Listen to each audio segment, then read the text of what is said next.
రాజధానిలో ఇళ్ల స్థలాల విషయంపై న్యాయ సలహా తీసుకుని ముందుకెళ్తామని మంత్రి నారాయణ అన్నారు.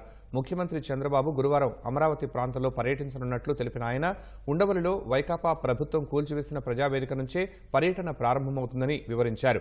రాజధానికి శంకుస్థాపన జరిగిన ప్రాంతం, seed access road, all India services అధికారుల సముదాయాలు, మంత్రులు, జడ్జిల గృహ సముదాయాలు, ఐకానిక్ నిర్మాణాల సైట్లు పరిశీలించనున్నట్లు తెలిపారు.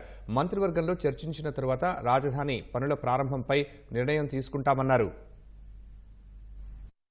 క్యాపిటల్ సిటీని సందర్శిస్తున్నారు.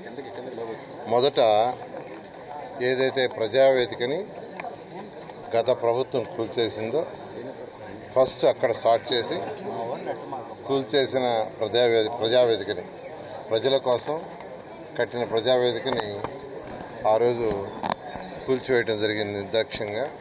అది ప్రజల సొమ్ముతో కట్టింది, ప్రజలు వాళ్ళ సొమ్ముతో కట్టింది. అందువల్ల ఫస్ట్ దాన్ని విజిట్ చేసి అక్కడి నుంచి యాక్చువల్గా ఫౌండేషన్ స్టోన్ ఎక్కడైతే వేసామో ఆ రోజు ప్రైమ్ మినిస్టర్ గారు రావటం, మోడీ గారు, వారి ద్వారా ఫౌండేషన్ స్టోన్ వేయించాము. ఫస్ట్ ఆ ప్రాంతాన్ని విజిట్ చేసి అక్కడి నుంచి ఎమ్మెల్యేలు, ఎంపీలు, ఎమ్మెల్సీలు, తర్వాత వచ్చి మినిస్టర్లు, తర్వాత వచ్చి జడ్జెస్ ఆ క్వార్టర్స్ విజిట్ చేయటం. అక్కడి నుంచి మళ్ళా అధికారుల కోసం నిర్మించిన ప్రిన్సిపల్ సెక్రటరీస్ కావచ్చు, సెక్రటరీస్ కావచ్చు, డైరెక్టర్స్ కావచ్చు, కమిషనర్స్ కావచ్చు, డిఫరెంట్ గ్రేడ్ ఆఫీసర్స్కి అవన్నీ కూడా కంప్లీట్గా కవర్ చేసి తర్వాత ఏదైతే చివరగా సిఆర్డీఏ ప్రాజెక్ట్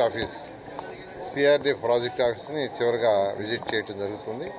దాని మీద సిఆర్డీ ఆఫీస్ దగ్గర ప్రెస్ మీట్ ఉంటుంది. సిఆర్డీ ఆఫీస్ దగ్గర ఆ విధంగా యాక్చువల్గా ఈ యొక్క ప్రోగ్రామ్ రేపు డిజైన్ చేయడం జరిగింది. రాజధానిలో ఈ పేదల ఇళ్ల కోసం అని చెప్పి కొన్ని చోట్ల స్థలాలు కేటాయించారు. అంటే మాస్టర్ ప్లాన్ లో మరి ఇప్పుడు అక్కడ వేరే దగ్గర వచ్చింది, మీరు గతంలో ఇచ్చినటువంటి మాస్టర్ ప్లాన్ ఇప్పుడు ఇల్లు కేటాయించారు. అటువంటి చోట్ల ఎలా ముందుకెళ్ళబోతుంది? అది ఆల్రెడీ సుప్రీంకోర్టులో ఉందండి. దాని మీద లీగల్ ఒపీనియన్ తీసుకొని ముఖ్యమంత్రి గారితో డిస్కస్ చేసి డెసిషన్ తీసుకొని ముందుకు పోవడం. Right sir, thank you.